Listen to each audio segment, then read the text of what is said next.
Assalamu alaikum. Welcome back to my podcast, the Rosalean Batool Show. And I want to ask you a question. Are you always looking for permission? Are you always looking for permission? What do I mean by this?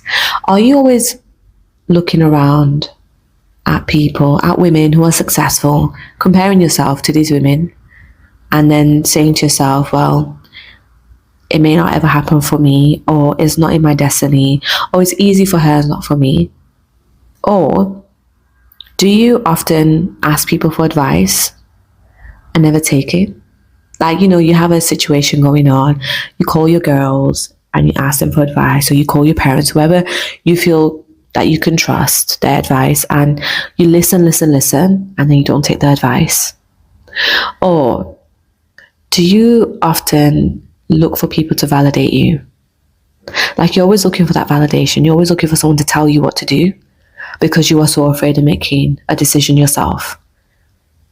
If you identify with any of that, there could be something going on subconsciously. And what's happening subconsciously is you've been taught. Now remember, this is something you learned. Like, you learned how to read and write. You learned not to trust yourself, because every time you trusted yourself, you trusted your gut. You were often met with retaliation or with criticism or judgment. Like, you were often asked, why did you do that? Why didn't you listen to me? Why didn't you take my advice? And this probably came from a parent or a caregiver or a teacher, or maybe a friend. Like, maybe you had friends who were very overbearing and they just wanted you to follow them and always be their sheep. If you identify with that, you have a belief that you're just unimportant, or you're not important enough. And this feeling of importance is it's quite nuanced, because when someone feels too important, they can become narcissistic. Like, when you feel like you're just more important than anyone else, then that's quite narcissistic, and that's when that behavior, that trait, is not good. But when you feel completely unimportant, that means you have low self-esteem. And when you have low self-esteem, you lack confidence. And when you lack confidence, you find it difficult to make decisions, to make choices. You're always looking around at other people and what they're doing. And you're trying to get started from someone else's perspective. And you're comparing your chapter 1 to someone's chapter 100, which further cements your lack of self-esteem. Now, it doesn't mean that there is no way out, or you're doomed, or you're damned for life. You're not condemned for life. There's a way out of having low self-esteem. You can heal it. It's very healable. And I want to tell you my story. When I was younger, I was bullied a lot in school. And although I was very confident, I was still very confident, I did lack some kind of lack self-esteem, in the sense of I always thought I wasn't pretty enough. Now, this is how my need for permission and validation came up. Like, I always was looking for ways to be different and, look different and act different. And I was trying to be something that I'm not. I was trying to overdo it because I just wanted validation. I wanted someone to say, oh, wow, you're different. Oh, wow, you look so different. Oh, I like the way you dress. I like your style. And I used to really love it when people used to compliment my style. It used to give me that boost, my ego boost. I used to feel so good. And when I didn't get that compliment, I would think there's something wrong with me. So this is how I knew. This is how you know you lack self-esteem, is when you're not getting that praise, not getting that compliment, you instantly believe there's something wrong with you. So my lack of worth or my lack of confidence came from how I looked, because all my life I was often, called the dark one, or my friends used to always get the male attention and I didn't. So I sort of think, like, what's wrong with me? Like, am I weird? And I realized I was often looking for permission. I was looking for people to tell me I'm beautiful. And this is why I ended up in relationships with guys that gave me that. They would love my looks. They loved the way I look, but they didn't know how to treat me right. Because I was equating someone validating my beauty to loving me, to making me feel important.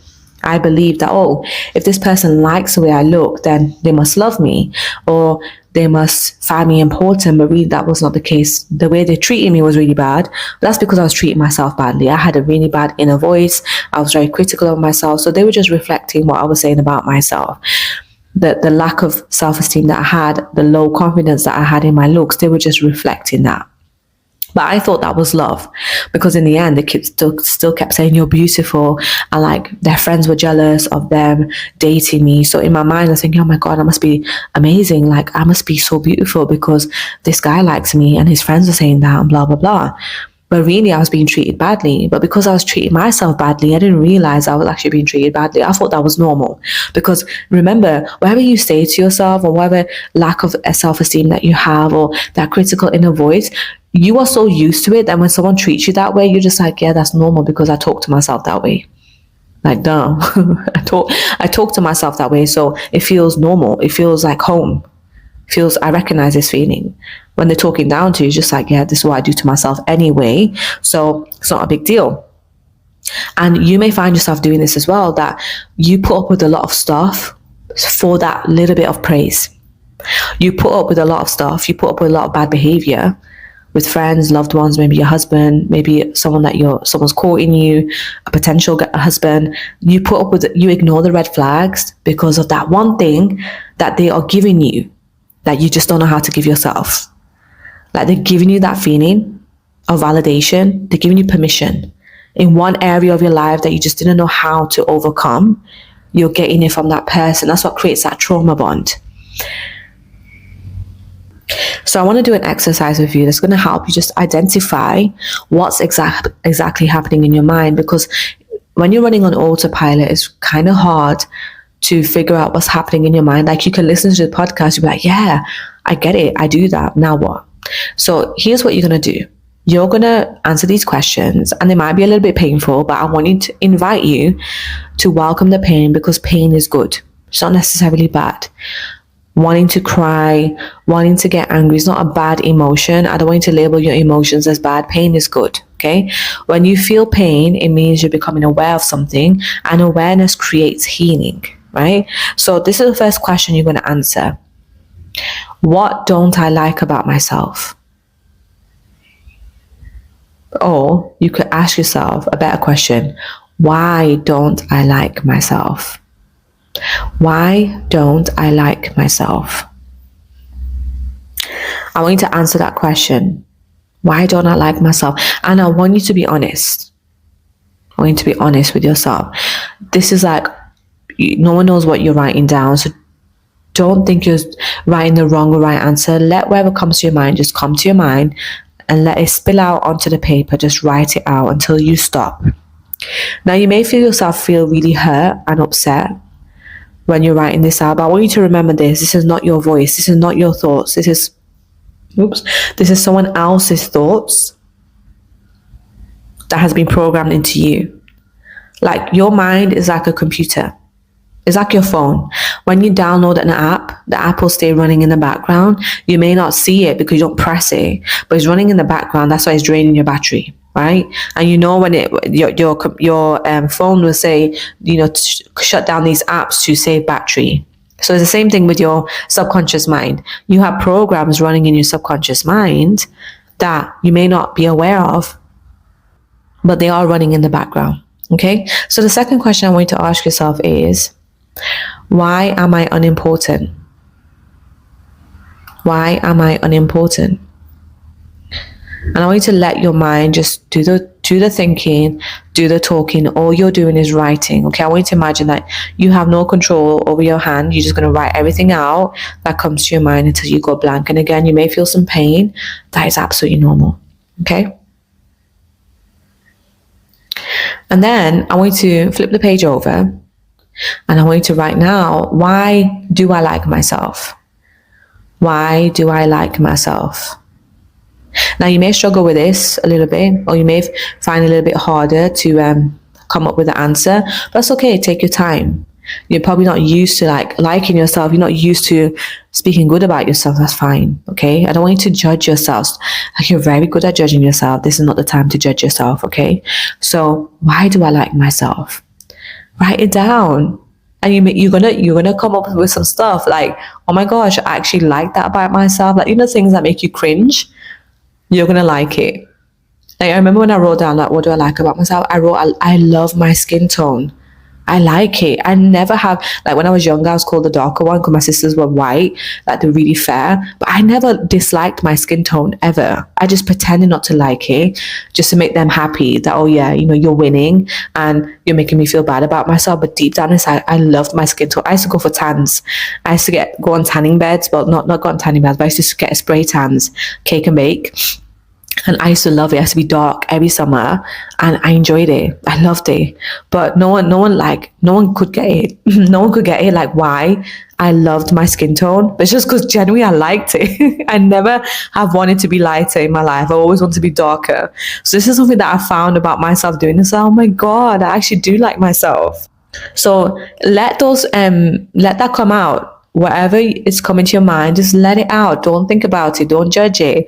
Don't think, do I really like this about myself? No, the first answer that comes to your mind, just write it down. Okay. And then I want you to answer this question. Why am I important? Okay.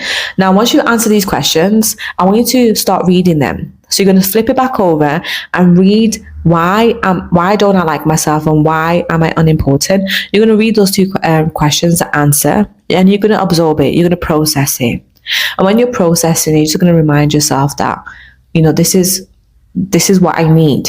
I need to become aware of my patterns. So when you're reading it, just tell yourself, this is what I need. I need this. I need to feel this way. Just remind yourself of that. Okay? And then I want you to flip it over and read the questions, the more positive questions. Why do I like myself? Why am I important? And I want you to do this a few times. Just back and forth, back and forth, back and forth. Maybe do about 5 times. Read one side, then one side again. Then read the negative, then the positive, negative, positive. Do it 5 times. What that's going to do is going to create contrast in your brain. Your brain loves working with contrast. Like I write my own content. So and we're taught about marketing, and the contrast is very important for your ideal client to understand what their problem is so they can separate the problem and the solution. Your brain loves that. Your subconscious mind loves contrast. It loves to identify the problem and the solution, right?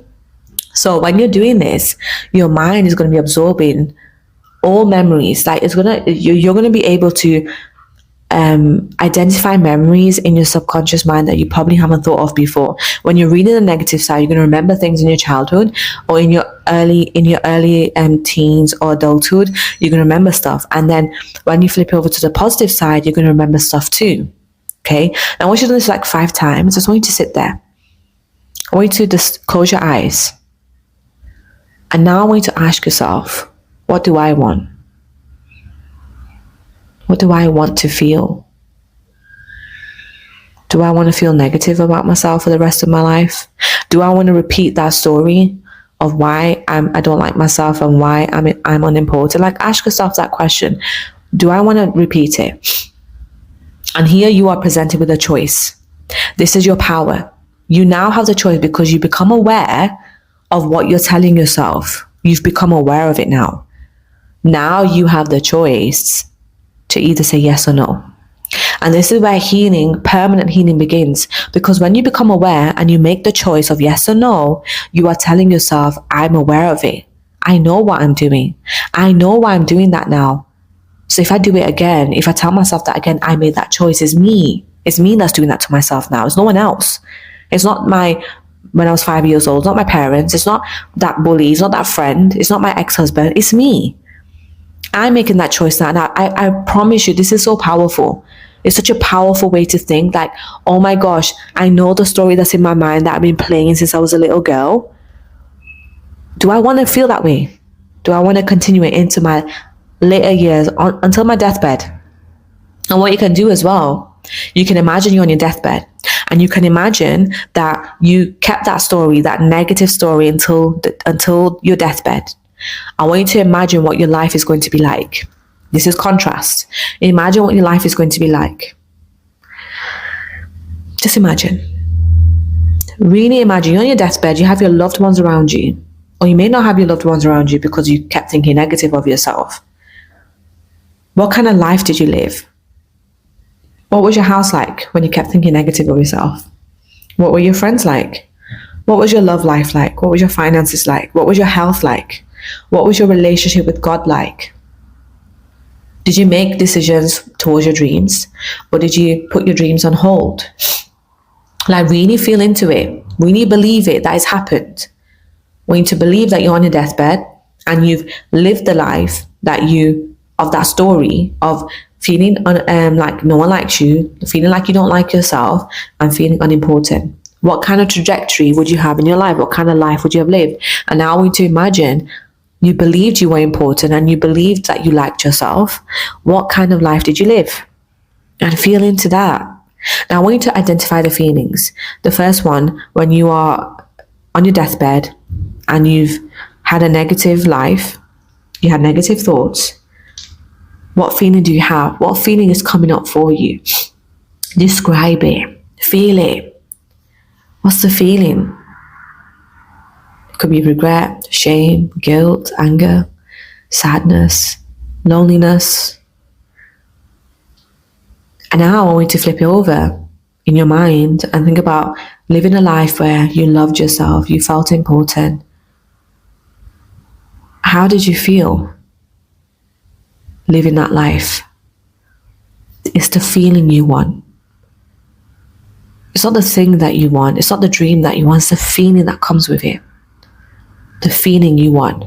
Really dig into that feeling. It could be happiness, contentment, security, satisfaction, love, fulfillment, peace. Really feel into that emotion. You've been craving that emotion. You've been craving that feeling your whole life. You've been craving to feel that way your whole life. Let yourself feel overwhelmed with the feeling. You're very good at it. You're very good at feeling that way. You're very good at feeling so overwhelmed with that emotion. You've been doing it your whole life. You've been feeling overwhelmed with negative emotions. You can so feel positive. Overwhelmed with positive emotion. I want you to sit with it for a minute. I want you to smile. Change your state. Maybe you can jump up and down and get really giddy, like, oh my God, like get really excited. Just feel it. Like you may want to get up and jump up and down. You may want to smile. You may want to throw your hands in the air.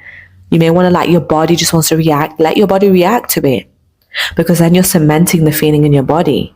And that is the feeling I want you to continue searching for, or not searching for, feeling every single day. You're going to feel that emotion when you wake up, when you go to sleep, during the day, when you're stressed, because now that you've identified the emotion, your body will remember. And I want you to trust the power of your body.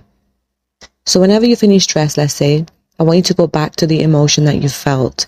Change your state. Changing your state is the quickest way for you to get out of a funk and to get what you want. So let me know in the comments how that exercise was. Thank you so much for listening, and I will see you next week.